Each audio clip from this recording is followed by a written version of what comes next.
Hello बच्चों, let's see this question. This question से आपका असर्शन रीजन टाइप क्वेश्चन है। असर्शन दे रखा है two waves moving in a uniform string having uniform tension can not have different velocities. Reason दे रखा है elastic and inertial properties of string are same for all waves in same string. Moreover the speed of wave in a string depends on its elastic and inertial properties only। तो आपका statement और assertion पहला क्या है कि to waves moving in a uniform string. तो सबसे पहले तो की कॉन्सेप्ट की बात करें यहाँ पर, की कॉन्सेप्ट। तो आपका जो की कॉन्सेप्ट होगा basically speed of sound, speed of आपके पास wave, speed of wave in string. तो आपकी जो स्पीड होती है किसी भी स्ट्रिंग के अंदर, जैसे मान लीजिए स्ट्रिंग है आपके पास और इसमें डिस्टर्बेंस जनरेट हुआ तो वेव करिए, ट्रेवल करिए।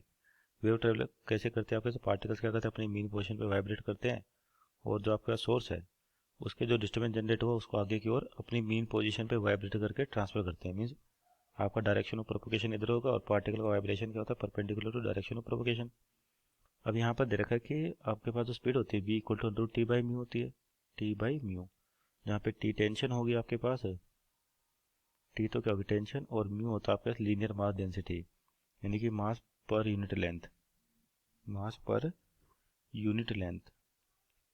तो अपने पास यहाँ देखिए पहला ऑप्शन क्या है कि to waves moving in uniform string having uniform tension, यानी कि अपने पास स्ट्रिंग यूनिफॉर्म, इसका मतलब म्यू दोनों वेव के लिए क्या रहेगा, सेम रहेगा।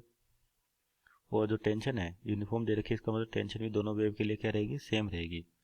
तो आपकी जो स्पीड है वो दोनों की अलग नहीं हो सकती, चाहे वो फॉरवर्ड डायरेक्शन में मूव करे या रिवर्स डायरेक्शन में मूव करे, क्योंकि ये आपके पास डिपेंड करे अंडर टी बाई म्यू पर। तो टी भी यूनिफॉर्म है और म्यू भी यूनिफॉर्म है, मीन्स असर्शन आपका सही है, कहने की can not have different velocity सही है। दूसरा रीजन क्या है, elastic and inertial property of string are same for all waves in same string. तो इलास्टिक और इनर्शियल प्रॉपर्टी तो सभी के लिए सेम रहेगी, और उसके साथ लिखा moreover speed of the wave string depends only its elastic and inertial properties. ये गलत हो जाएगा क्योंकि आपके पास जो वी है वो है कि अंडर टी बाई म्यू, यानी कि टेंशन पे भी डिपेंड कर रहा है और म्यू पे भी डिपेंड कर रहा है। अगर मान लीजिए आपके पास टेंशन की वैल्यू चेंज होती है तो आपके पास क्या होती है, जो स्पीड है वो भी चेंज होती है। तो केवल इसकी इनर्शियल प्रॉपर्टी इलास्टिक प्रॉपर्टी भी नहीं, अदर फैक्टर्स पे भी आपके पास डिपेंड करता है। तो मीन्स रीजन आपका गलत होगा। इसका मतलब क्या होगा, आपका असर्शन सही है और रीजन क्या है, गलत है आपके पास। Means option number C, assertion is correct but reason is correct is the right answer. Hope you understood well. Best of luck.